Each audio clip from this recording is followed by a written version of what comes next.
So the first item I have here, these are two items that we had to take out of the museum. Mm-hmm. They were causing disturbances in the museum. I warned Stephen about them, but he just didn't believe what I was saying. I don't know if you're familiar with Rosemary Ellen Guiley. Yes. Okay, so this first item is her scrying mirror. She made it, she signed it. She donated it to Ray long, long ago.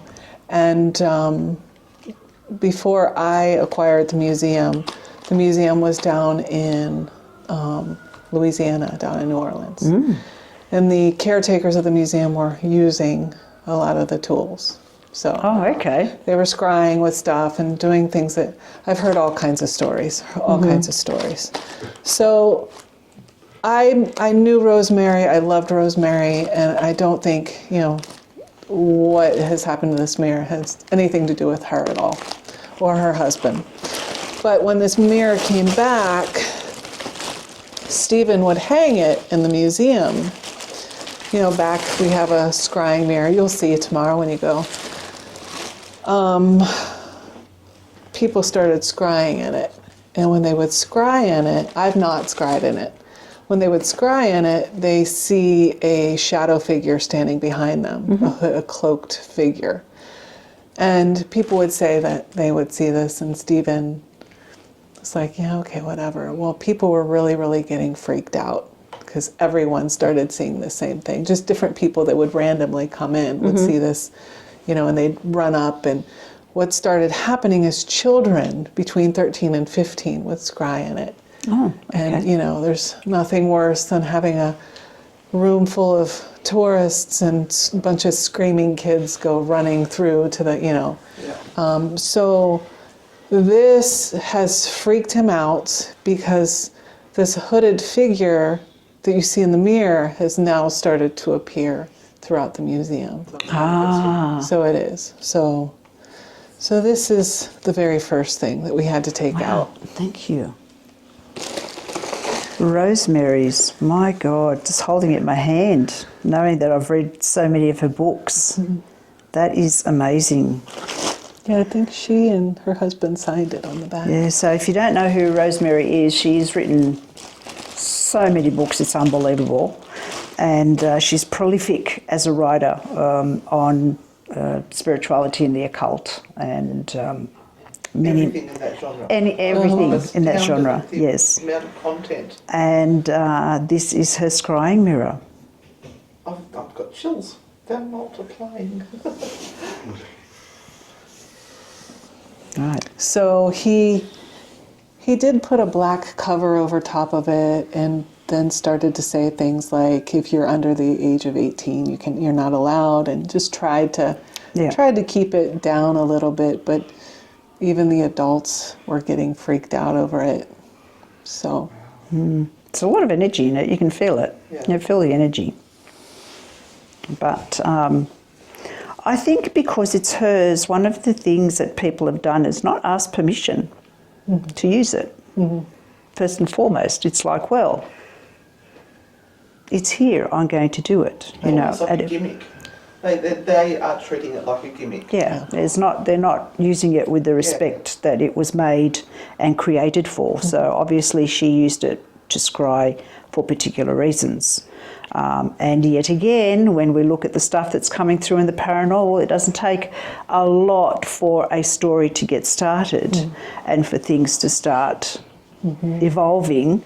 And we create these energies after a time. It becomes a reality. Do you think that this presence is still at the museum? I don't think so.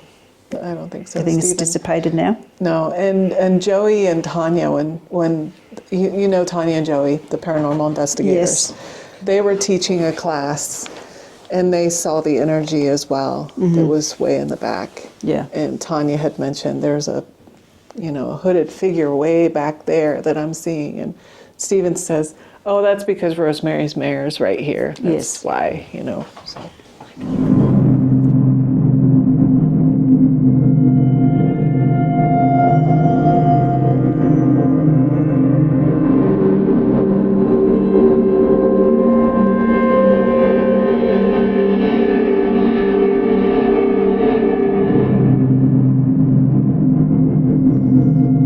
Back in the early 1970s, and in New York, there was a ceremonial magician named Tom. And Tom was friends with Raymond Buckland. And Tom played around with things he probably shouldn't have been playing around with. And he conjured something. And he calls Raymond Buckland up, I think it's 71, 72, calls him up and says, you got to come over here. I'm paraphrasing. You got to come over here. Something's loose in the house. I can't get it, under control. It's destroying my house. And Ray said, no, I don't deal with that. I'm sorry. He was like, no, you got to come over. You got to come over. I can't, So Raymond Buckland comes over. Didn't believe in any of this stuff. He didn't. And he said, he told me when it was all over, he says there was more than enough exorcist-like activity that happened that made me a believer of this stuff. So it took him 3 days to capture and keep this thing bound. I do believe we know its name. I've conveniently have forgotten it. It's written down. Don't say it. So it took him 3 days to capture, and I didn't believe it at all. And, when this thing came to me, it was in a glass case, and I was just like, whatever. No, we've had some experiences. So when I heard about it, I called the old caretakers that were down in New Orleans. I called them and said, what can you tell me about this box? And the old caretaker says, why, has it been moving around on you? And I said, no, it's no. He says, what happens is the wires will undo themselves and it will move around on the shelves. And I said, I remember saying that. That didn't freak you out? He goes, darling, this is New Orleans. Everything moves around down here. So I've not seen it move. I've not seen anything unwind, but we have felt the energy from it. The reason it is no longer in the museum, and I told Stephen about it, and I told him it wasn't a good idea to display it. He didn't think it was that big of a deal. Until one night, somebody pulled up in front of the museum, slammed on their brakes, got out of the car, ran in, and was trying to pull the plastic casing, because it was in a big plastic display case. And the guy was screaming, can't you hear it? Can't you hear it? It wants out. Can you hear it? Can you hear it? Right? This guy just slammed on his brakes in the middle of the street. Stephen had never heard it, had never seen him before. Wow. Stephen said I had to put him in a headlock. He didn't want to tell me. I had to put him in a headlock and force him out. So that's the first issue that we had. The latest that caused the problem is children were showing up. And their parents were bringing them from Ontario or from Pittsburgh, and they were showing up, and the parents were like, it's all he talks about. He wants to see the demon in a box. It's all he talks about. He won't talk about anything else. So that's what we're here. We're here to see the demon in a box. And Stephen's like, okay, that's great, but did you get a ticket? No, you don't understand. We're just here to see the demon in a box because that's all he talks about. And Stephen was like, okay. The first time he goes, okay, this is really weird. Okay, he said he let the family in and the kid went straight to the box and just stared at it the entire time. And then 2 weeks later, there was another kid from Pittsburgh that came and did the exact same thing. And I've been telling Stephen, we need to take this off of display for a while. It makes people sick. People have had seizures, people have thrown up. I have personally witnessed people sweating, like we're talking, we're having a conversation, and they're standing right next to it and they don't know it's behind them. And just sweat will be pouring down their faces and they have no idea why. And I have to take their arm and move them over. And I was like, okay, now go ahead with what were you telling me? And they're like, I don't know what's going on. Like, so it does something physically to people, definitely mentally to people. We have had to change the crystal grids under it every once in a while because you can feel something from it. We've had seances in the museum where the psychic medium was like, what is over there? And we're like, nothing, don't worry about it, don't worry about it. No, something over there, it's talking, it's once out, what is it? And then everybody at the table is like, what's going on over there? Nothing, don't worry about that. So, yeah, so that wasn't so much a bother, but it was the children that were coming in and just staring at it for an entire hour, and the family having to pull them away. And I gather you wouldn't have advertised that there was a demon in the box. So how are they finding out about it? We don't know. We don't know. We didn't ask the parents. So yeah, I'm sure something, but it was just an absolute obsession.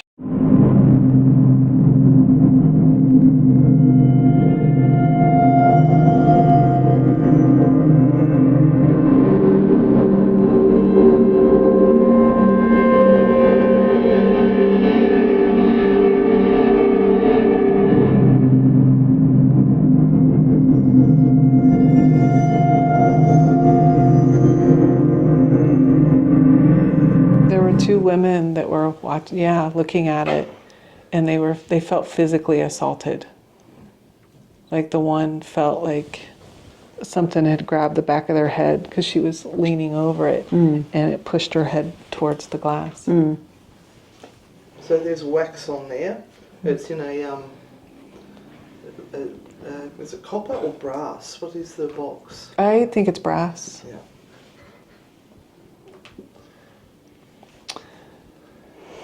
And so did Raymond tell you what he felt that he got in there? Was it solid or was it an energy form? It was an energy form. It's an energy form. Yeah, it was an energy form. Ray was a tremendous jokester. He told a lot of jokes. Everything was always funny. But I asked him several times about the box. I asked him to tell me the story twice about the box, just to see if there was any embellishments or any, and everything was basically the same. Yep. And at the end of each story, he would say, "Now you're not going to open that box, are you?" It's like, no, hell no, I'm not. Even if I didn't believe in it, I wouldn't open the box. There was a rumor that the people that were taking care of it in New Orleans had opened it. There was a rumor, and he had said, I believe Monty had opened the box, I believe. But then I talked to some of the caretakers, and they said, if Monty opened it, we would have known. I don't know. I don't think Monty opened it. And I don't think so either, because of the experiences that we've had up here with it. It's a really interesting energy, because when you think about it, over such a long period of time and so much work and so much energy has been placed into it, that it is containing energy. Absolutely, 100%, because that's what happens, We make inanimate objects animate, yeah. Animated, yeah. We give them life. We give them life, yes, we do give them life. Give them importance, give them agency. Yes, absolutely. So therefore now it exists. And it feels it has power. And it feels it has power. And the more you talk about it having power, the more power you're giving it. Oh. The more children stare at it, the more power it gains. It's the whole sort of interesting complexity of it all. And you know what really annoys me is that there are ghost hunters out there that would kill to get their hands on that box, to open it on YouTube to get 1 million views. Yeah, Right. absolutely. Yes. No. Yeah, yep. And that would be mentally a disaster. An absolute disaster. So what originally started happening, there was a physical medium that had come into the museum and did a class. I was not there. The physical medium told Stephen and Jillian that that box over there, it's great, you like dust its case and everything, but you never say hi to him. He'd like you to say hello. He'd like you to say good morning. He'd like you to, you talk about him every single, right. You talk about him every single day, but you never ever say hello or anything. So that's what started, that's what started happening. Jillian started saying, well, good morning, you know, and he's telling me the story and I'm like, what? He said, we didn't know. And then that's when a lot of things started happening. Like, We have a phrase in Australia, treat a mean, keep them keen. Is that, ignore the demon in the Treat box. them mean, keep them keen. Yeah. For those who maybe Treat not them understood mean, that. keep them keen. yeah, More attention you give something, the more Exactly. it sticks around. Yeah. But that's also that's what was creating a weakness as well, because be my friend, a sociopathic yeah. instinct actually, be my friend, become my friend. I'm going to be really, really nice to you, Yeah. and then when you least expect it, it's already too late. And that's what Jillian said. She said, I didn't think anything of it. I would dust it and say, well, good morning, or good morning. And then shortly after, that's when we were hearing reports of women being physically, I'm not touching it. women like being physically, you know, Yeah. I yeah. don't have good luck with that kind of stuff. So, Wow, what a piece. So you have that here. Where do you normally keep this? I keep this in my safety deposit box Yep. at the bank. I don't keep it here. It's the bank's problem. I do not keep it But here. we'll sleep with it tonight. Yeah, I'll hide it. You won't know. Do you know if anything happening at the bank because it's there? No, but they get freaked out. They know who I am, and we talk about it. And the last time I left it, they all got up and they were like, whoa, whoa, whoa, whoa, you're not leaving that here. I said, it's fine. It's in brass, so you'll be okay. If anything happens, just call me.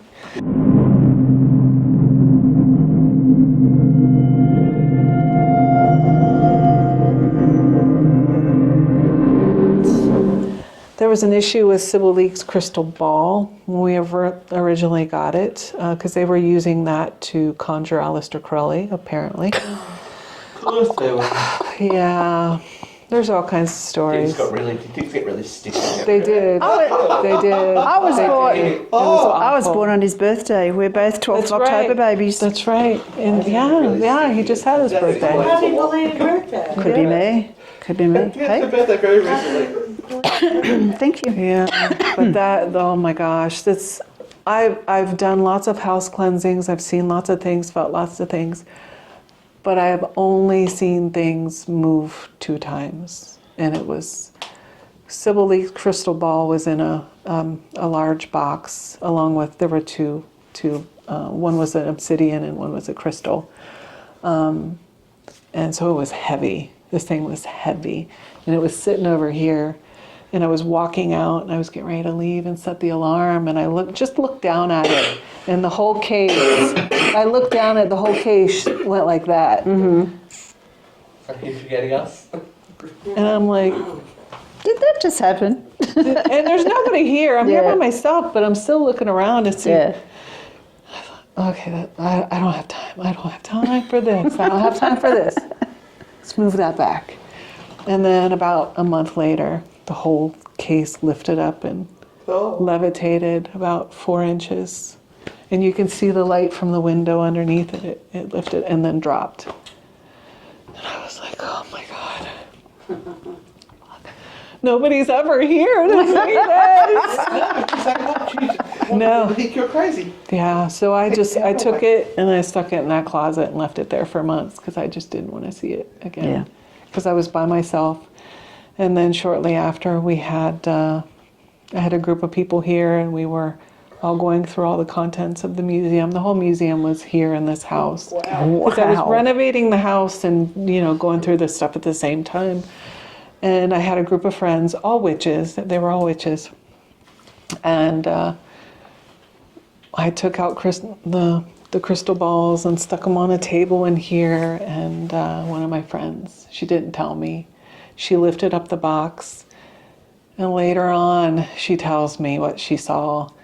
So she lifted it up, she looks at it. And then the very next day, a friend of mine that was there says, Toni, and she starts coughing and she's starting to have chest pain. She's here and she's got to leave. She's having chest pain, she's coughing, and I'm thinking it's all the dust and, all this stuff. The next day she calls and she says, Toni, I think I took something home. I'm like, what? She says, I think I took something home. Like I was sick, like something. And I thought, okay. I mean, we were pretty good at protecting ourselves. And, a month later, the friend that opened the crystal balls, I was telling her, I said, my friend says she thinks, and she gets this look on her face and she goes, I'm so sorry. I said, what? She said, I should have told you. I said, what? She says, well, remember when I was looking at those crystal balls? And I said, yeah. She said, I should have told you. She said, something lifted up off of those balls. And she said it was like a fog. And she said, I thought my eyes were, like playing tricks on me, like there was something. And she said, I saw it, and then it was hovering, and then it started to move. And I watched it go down the side of the table, and it just fanned out over the floor. And she says, your friend was over there. And then shortly after, that's when she started. I was like, oh my God, you're okay. Why didn't you say so? She said, I thought my eyes were playing tricks on me. I didn't know. So, yeah, something came out of that. Yeah, and I'm coughing because I just had an antacid. It's nothing to do with it. Okay, yeah. It got stuck in my throat. Nobody's trying to kill me. It's okay. No. So it's been interesting. Yeah. It's been interesting. We did what we could to, I told her some things to do to try to get rid of this attachment. It worked, but where did it go? Where did it go? Don't know. But it was attached to that. Whatever it was levitated that huge box and moved it, and it attached itself to somebody. So, I don't know. That's interesting, because why would something like that attach itself to Sybil's crystal balls? Well, I don't know. I think it's It wouldn't whoever. have been Sybil. No, it wasn't. Yeah. No. This was something. Someone playing with those items created something. From what I gather, the coven in New Orleans that had it did all kinds of stuff and used the tools in terrible ways. Without permission. Without permission, from yet again. Rosemary's mirror to the, Yeah. to everything. Yeah. So, These stories have been absolutely fascinating. I think it teaches people lessons as well. Yeah. I'm all about learning and I've just chopped off your heads. I'm all about learning, and if there's been a bad experience, taking something from that, and hopefully someone else can learn, well, maybe I shouldn't muck around with this. that's right. The problem is that people sometimes get a little bit of knowledge and they think they have a lot of knowledge. Yeah. They've watched When- Ghost Hunters or when they don't really. And you just have to be careful with what you think you know, but be more careful with what you actually don't know. Oh my God, what a night. Yep. This has just been insane to be offered to touch, feel, sense these things, and then to try and work around not giving items power or thought. But thank you so much, Toni. She has now left. We are now in the house by ourselves. She has hidden the box somewhere in the house, and I did deliberately say, please don't tell us where it is, because if one of us sleepwalks, we don't want to accidentally open it. Steve, It sounds like a lot of effort. I know. I can't be bothered putting that much effort into anything. I know. let If alone there's stairs involved, we're sleepwalking. not. We haven't had enough. We haven't had enough sleep for days. So We've done enough stairs in the last 48 hours, 72 hours to last me for a little while. Yeah. And how are we feeling about sleeping with said box here with us this evening? I'm pretty calm. I'm pretty good. I think I might have to take something to knock myself out completely. I don't want another night being awake going, What was that? what was that? What was that noise? It was just settling. But as you were saying earlier to me, to work with this stuff and the names of the people. Yes. So tonight we have had mentioned Sybil Leeks, Raymond Buckland, Alistair Crowley, Susan Ellen Guiley, Rosemary Ellen Guiley, and all these people. Toni knew. She knew them personally, and to hear her. Alistair Crowley personally. No, but he. Unless she has a really good moisturiser. But to be with someone who has had personal connections with all of these people or has owned items that belong to these people have been amazing. And tomorrow we're going to go to the actual museum of witchcraft and magic. She says, if you've been impressed with this stuff, wait till you get to the museum. Wow. Cannot wait. Cannot wait. And on the way, we're going to go and visit the Mansfield Reformatory. Reformatory, where Shawshank Redemption was filmed. Yeah. So, Hopefully we don't have to crawl through the poop. I hope we don't have to climb stairs. the likelihood is that we will. But, that's another day. Fitter every day. It's another day. But that's us for this evening. So, guys, remember, we'll see you on the dark side. Stay spooky and don't be a dickhead. She doesn't want to say it. Bye. Bye. Don't be a dickhead. Bye.